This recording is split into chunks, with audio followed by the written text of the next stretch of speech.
ఓం మహాగణాధిపతయే నమ. ఓం గురుభ్యో నమ. ఓం శ్రీమాత్రే నమ. పరమేశ్వర స్వరూపమైనటువంటి జ్యోతిష, వాస్తు మరియు ఇతర అనేకమైనటువంటి శాస్త్రములను మనకు అందించినటువంటి మహర్షులకి నమస్కారం.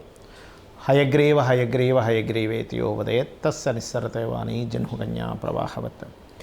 అరుణాం కరుణాతరంగితాక్షీం ధృతపాశాంకుశపుష్పబాణచాపాం అనిమాదిభిరావృతాం మయూకైః అహమిత్యేవ విభావయే భవానీం. శ్రీమాత్రే నమః.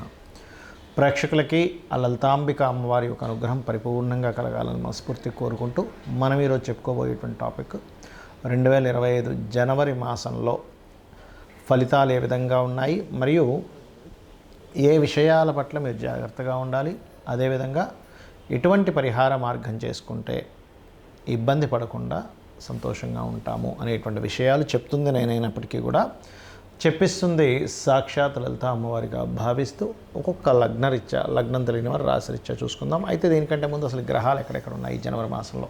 గురువు వక్రించే ఉన్నాడు, ఇంకా అదేవిధంగా కుజుడు కూడా వక్రించి ఉన్నాడు ఈ జనవరి మాసంలో. అదేవిధంగా కేతు కన్యారాశిలోని, బుధుడు వృశ్చికంలో ఉంటూ 4వ తేదీ ధనస్సులోకి, 25వ తేదీ మకరంలోకి ఎంటర్ అవుతున్నాడు. చంద్రుడైతే మొత్తం ఒక నెలలో ఒక రౌండ్, అంటే ఈ యొక్క మకరం నుంచి మళ్ళీ మకరం వరకు చేరుకుంటాడు. రవి 14వ తేదీ ధనస్సు నుంచి మకరంలోకి, శుక్రుడు శని కుంభరాశిలో ఉన్నాడు. ఈ శుక్రుడు మేనంలోకి రాహువుని చేరుకుంటాడు. రాహు మేనంలో ఉన్నాడు. 28వ తేదీ చేరుకుంటున్నాడు. అంటే ఆల్మోస్ట్ నెల రోజులు మొత్తం శుక్రుడు ఇక్కడే ఉంటాడు. ఈ యొక్క గ్రహస్థితిని అనుసరించి ద్వాదశ లగ్నాల వారికి ఎలా ఉంటుందనే విషయం మనం ఇప్పుడు తెలుసుకుందాం. తులాలగ్నము, తులారాశి. తులవారికి కనుక చూసుకున్నట్లయితే ప్రస్తుతం లగ్నాధిపతి అయినటువంటి శుక్రుడు పంచమ స్థానంలో ఉన్నందుకు క్రియేటివ్ రిలేటెడ్ వాటిలో చక్కగా కలిసి రావడం. కాకపోతే మీకు దశమ స్థానంలో ఉన్నటువంటి కుజుడు వక్రించి భాగ్యంలోకి వెళ్తున్నందుకు కొంచెం తండ్రి తరపు వారు లేదా మాస్టర్స్తోని మీకు ఒకప్పుడు గైడ్ చేసిన వారితోని తెలియని ఘర్షణ వాతావరణం చూపిస్తుంది. అదేవిధంగా కాస్త ఈ రెండవ అధిపతి కూడా దశమ స్థానంలో వక్రించున్నందుకు ఉద్యోగ సంబంధించినటువంటి విషయంలో మారుతారు. కొన్ని మార్పులు లేదా ఉద్యోగ సంబంధించిన విషయంలో ప్రయాణాలైనా సరే ఖచ్చితంగా చూపిస్తున్నాయి. మీకు 3లో రవి అనేటువంటిది కాస్త ఎవరితోనైనా ఏదైనా అగ్రిమెంట్స్ కానీ, పెళ్లి చూపులకు సంబంధించినవి కానీ ఇట్లాంటివి కొంతవరకు 14 జనవరి లోపలే యోగిస్తుంది. 14 జనవరి దాటింది అనుకుంటే కనుక అక్కడ కలిగేటువంటి ఫలితాల్లో ఈ 4వ స్థానంలో లాభాధిపతి 4లోకి వెళ్తున్నాడు. కాబట్టి ఇది కొంచెం ఏదేమైనప్పటికీ కూడా ఈ మెడికల్ రంగాల్లో ఉండేటువంటి వారికి, మెడికల్ చదివేటువంటి వారికి, సైన్స్ సబ్జెక్ట్స్ చదివేటువంటి వారికి కొంత స్ట్రెస్ని ఇస్తుంది ఇక్కడ. ఎందుకు అంటే ఇక్కడ ఉండేటువంటి రవి కేతు చేత చూడబడతాడు.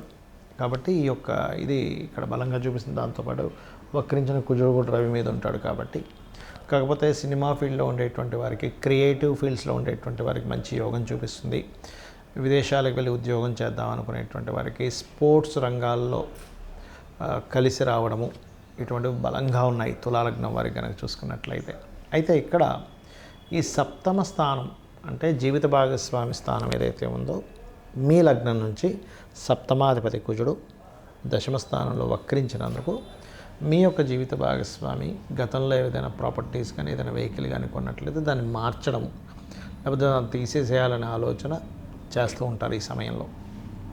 అలాగే కాస్త 12వ స్థానంలో కేతు ఉన్నందుకు చేసే ఇన్వెస్ట్మెంట్స్ విషయంలో కాస్త జాగ్రత్తగా ఉండండి. తొందరపడి ఇన్వెస్ట్మెంట్స్ ఏమీ చేయకండి. కేతు 12లో ఇంకొక 6 నెలలు ఉంటాడు. కాస్త ఈ 6 నెలల్లో కూడా కాస్త జాగ్రత్తగానే ఉండాలి చెప్పాలంటే. అయితే ఈ నెల వరకు చూసుకుంటే ఎలా ఉంది అని చెప్పి చూసుకున్నట్లయితే ఇక్కడ ఎప్పుడైతే 12వ స్థానాధిపతి తులాలగ్నాత్ 2వ స్థానంలో ఉంటున్నాడో ఇది కొంతవరకు విదేశీ ధనయోగాన్ని ఇస్తుంది. తులాలగ్నం నుంచి 6లో రాహు ఉన్నాడు వృత్తి స్థానంలో, 12వ అధిపతి 2లో ఉన్నాడు. ఈ దశమంలో ఉండేటువంటి కుజుడు కూడా వక్రిస్తున్నాడు. ఇవన్నీ ఏం సంకేతాన్ని చూపిస్తున్నాయంటే ఉన్న ప్రదేశం కాకుండా ఉద్యోగం కోసం వెతుక్కునేటువంటి వారు ఇతర దేశాలకు కావచ్చు, ఇతర రాష్ట్రాలకు కావచ్చు వెళ్ళడం ద్వారా మీకు ఖచ్చితంగా ఉద్యోగ యోగాలు కలుగుతాయి. ఇక మీరు చేయవలసినటువంటి దేవత ఆరాధన కాళికా అమ్మవారి యొక్క ఆరాధన చేయండి. లలితా సహస్రనామాల యొక్క శ్రవణము లేదా పఠనం చేయండి. అనే విధాలు బాగుంటుంది. జ్యోతిష్శాస్త్రంలో ఉన్నటువంటి కొన్ని అపోహలు ఏమిటి, మిత్స్ అంటారు వాటిని. అంటే అనవసరంగా మూఢనమ్మకాలు అనుకోండి, ఇవి నేను మీకు ఈరోజు చెప్పబోతున్నాను. గుర్తుపెట్టుకోండి. ఏమిటవి అంటే ఇవి తెలియాలి. ముఖ్యంగా ఇవి తెలియకపోవడం వల్ల కూడా ఇబ్బంది పడుతున్నారు చాలామంది అనుకునేది ఏమిటంటే ఏలినాడు శని, అర్ధాష్టమి శని, అష్టమి శని సమయంలో ఏదీ కలిసి రాదు అనుకుంటారు. అది పూర్తిగా తప్పు. గుర్తుపెట్టుకోండి. నేను 100% నేను రీసెర్చ్ చేసి చెప్తున్నాను. అష్టమ శని, అర్ధాష్టమ శని, ఏలినాడు శని కేవలం మీకు కొద్దిగా ఆలస్యము, అనుభవము, ఒక విషయాన్ని నేర్పేలాగా కర్మకారకుడు మీకు ఆ స్థానాల్లో ఉండి ఇస్తాడు. అంటే మీ యొక్క కర్మ ఏంటంటే ఆ సమయంలో కొంచెం స్ట్రెస్ అవ్వడం వల్ల జీవితంలో ఏది నిజమో అని తెలుసుకుంటారు, కానీ ఏది కలిసి రాకపోవడం కాదు. గుర్తుపెట్టుకోండి. కలిసి రావాలంటే ఏం చేయాలో నేర్చుకుంటారు మీరు, కలిసి రాకపోవడం కాదు. ఎందుకంటే నేను దీని మీద 140 మంది ప్రెసిడెంట్ల జాతకాలు చూశాను. వాళ్ళకి పర్టికులర్గా ప్రెసిడెంట్లను కదా, ఎమ్మెల్యేలు, ఎంపీలు, చాలామంది జాతకాలు, పెద్ద పెద్ద బిజినెస్ మ్యాన్ జాతకాల్లో, ముఖ్యంగా రాజకీయ నాయకుల జాతకాల్లో నేను చూసింది ఏంటంటే ఏలినాటి శని, అర్ధాష్టమి శని, అష్టమి శని సమయాల్లోనే వాళ్ళు పీఎంలు, సీఎంలు కూడా అయ్యారు. మీకు ఎందుకు మన నరేంద్ర మోడీ గారు ఏలినాటి శనిలోనే ఆయన పీఎంగా ఉన్నది వృశ్చిక రాశి. జగన్ అతను అష్టమ శనిలోనే ఆయన సీఎంగా నిలబడ్డారు. మన ఎంతోమంది చంద్రబాబు నాయుడు గారు కావచ్చు, స్వర్గీయ ఎన్టీ రామారావు గారు కావచ్చు. నేను చెప్పేది ఒకటే, అంటే రాజ్యాన్నే ఇస్తున్నటువంటి శని మీకెందుకు ఏమీ కలిసి రాకుండా చేస్తాడంటే ఒక్కసారి ఆలోచించండి. ఎందుకంటే నేను ఈ విషయాన్ని ఎందుకు స్పష్టంగా చెప్తున్నానంటే అనవసరంగా ఇది ఏమీ కలిసి రాదేమో అని ఏమీ చేయకుండా ఉండిపోతున్నారు. అది కాదు. శని అంటే కర్మకారకుడు, విజయానికి కారకుడు.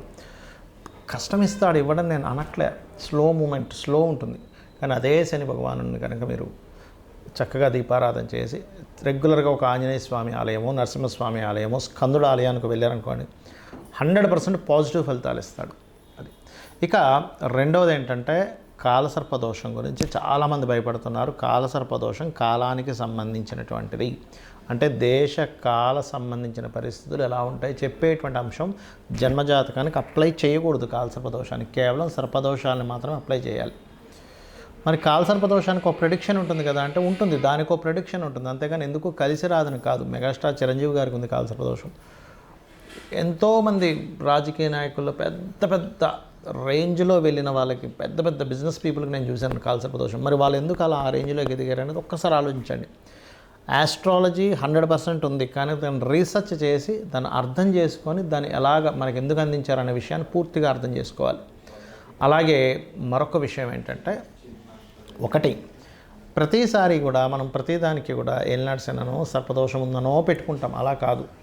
పర్టికులర్ భావం అంటే మీకు వివాహం అవ్వటం లేదు, ఓకే, 7th లార్డ్ ఎవరయ్యారు చూసుకొని ఆ 7th లార్డ్ బలహీనంగా ఉన్నాడా, అందుకే అవ్వట్లేదు. దాన్ని చిన్న చిన్న మంత్రాలతో, లలితసహస్రనామం ఉంది, అందులో ఓం కామేశబద్ధ మాంగళ్య సూత్ర శోభిత కందరాయ నమః ఖచ్చితంగా ఇంట్లో కూర్చొని చక్కగా చేసుకొని ఫ్రీ అయిపోతుంది. దానికి అంతేగాని అమ్మో దీనికి ఏదో లక్షలు కట్టించి పూజ చేసుకోవాలి అప్పుడే నాకు ఆ దోషం పోతుంది అనేటువంటిది కాదు. కలియుగం కొన్న గొప్పతనం ఏంటంటే నామస్మరణ చేత పోతుంది, క్లియర్ అయిపోతుంది. మీ దగ్గర డబ్బులు ఉన్నాయి, నేను చక్కగా పూజ చేయించుకుంటాను, ఇంటికి పురోహితుని పిలిపించి ఒక హోమం చేయించుకుంటానంటే చేయించుకోండి, ఏమీ తప్పు కాదు. అది ధనం ఉంటే చక్కగా ఇంటికి పురోహితుని పిలిపించుకొని చక్కగా పూజ చేసి అతనికి దక్షిణ ఇచ్చి 10 మందికి భోజనాలు పెట్టండి. దానివల్ల ఒక సిస్టమ్ అంటే మనీ సర్క్యులేట్ అవుతుంది. దానివల్ల దేవతలు కూడా ఆనందిస్తారు, నేను కాదనట్లే. కానీ డబ్బులు లేకపోయినా అప్పులు చేసి మాత్రం ఎట్టి పరిస్థితుల్లో మీరు పూజ చేస్తేనే వర్కౌట్ అవుతుందని మాత్రం ఏమీ లేదు. ఎందుకంటే భగవంతుడికి అన్నీ తెలుసు. అయ్యా ఈ వ్యక్తి దగ్గర డబ్బులే ఉన్న దాంట్లో సంతృప్తిగా నాకు చేసుకుంటున్నాడు అని భగవంతుడికి తెలుసు. భగవద్గీతలో చాలా స్పష్టంగా చెప్పాడు ఆయన. ఏంటంటే మీరు గనక అంటే పత్రమైనను, పుష్పమైనను, ఫలమైనను, ఉదకమైనను ఫలాపేక్షరహితంగా నాకు సమర్పిస్తే నేను దాన్ని ప్రీతితో స్వీకరిస్తున్నాను అన్నాడు. ఉదకం అంటే చిన్న నీటి చుక్కండి. కాబట్టి ఎక్కడా కూడా ఇది చేస్తేనే అవుతుంది, లేకపోతే నాకు ఇది అవ్వదు అనేటువంటిది లేదు. నామస్మరణ చేయండి. కేవలం నామస్మరణ కూడా మిమ్మల్ని ఉద్ధరిస్తుంది. డబ్బులు ఉన్నాయి, చక్కగా చేసుకోండి, ఏం కాదనట్లే. గో సేవ చేస్తారా, గోదానమే ఇస్తారా, పెద్ద పెద్ద హోమాలే చేస్తారా, యజ్ఞాలే చేస్తారా, మీ ఇష్టం. బట్ లేనప్పుడు మాత్రం అప్పు చేస్తేనే అవుతుంది అనేటువంటి మూఢనమ్మకం నుంచి బయటికి రండి ఫస్ట్ మీరు.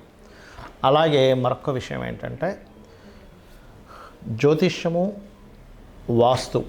చాలామందికి ఏంటంటే వాస్తులో కూడా వాస్తు అనగానే మొత్తం మీద పగలగొట్టేస్తేనే అది సెట్ అవుతుంది అనుకుంటారు. అలా ఏమీ లేదు. చక్కగా ఇంట్లో ఏ వస్తువు ఎక్కడ పెట్టుకోవాలి, మీకు సరైనటువంటి గృహం అవునా కాదా, అన్ని గృహాలు మంచివే, కానీ మనకు సెట్ అయ్యే గృహమే మనకు బాగుంటుంది. అది ఏ డైరెక్షన్ ఈజ్ మీకు మంచిది అనేటువంటివి కొన్ని సెట్ ఆఫ్ రూల్స్ ఉన్నాయి వాస్తులో. అది తెలుసుకొని వెళ్ళండి. అంతేగాని ఏదో వాస్తు బాలేదని ఇల్లు కూలగొట్టేసేయడం, మొత్తం గందరగోళం చేసేసుకుని లక్షల రూపాయలు దాన్ని ఖర్చు పెట్టేసి మళ్ళీ అది అప్పుల పాలవ్వడం కాదు. వాస్తులో వెరీ క్లియర్లీ మనకి కొన్నిసార్లు మాత్రమే, అంటే ఈశాన్యంలో బాత్రూమ్ మాత్రమే ఖచ్చితంగా తీయమన్నాడు. మిగతా ప్లేసెస్లో ఉన్నప్పుడు చిన్న రెమెడీస్తో దాన్ని మనం సెట్ చేసుకోవచ్చు. కలర్స్ ద్వారా సెట్ చేసుకోవచ్చు. ఒక వస్తువు ఒక దగ్గర ఉండడం ద్వారా సెట్ చేసుకోవచ్చు. మనం ఇంట్లో ఒక పని ఒక దగ్గర చేయడం ద్వారా సెట్ చేసుకోవచ్చు. సో ఇది అర్థం చేసుకోండి. అనవసరంగా ఏదో అయిపోతుందని భయం కోసం కాదు. ఆస్ట్రాలజీ కానీ వాస్తు కానీ ఉన్నది ఏంటంటే అది మనకు వెలుగుని చూపించాలి, ఒక దారిని చూపించడానికి ఉన్నది. కాబట్టి మీ అందరూ కూడా అమ్మవారి అనుగ్రహానికి పాత్రలు అవ్వాలని మనస్ఫూర్తిగా కోరుకుంటూ శ్రీమాత్రే నమః.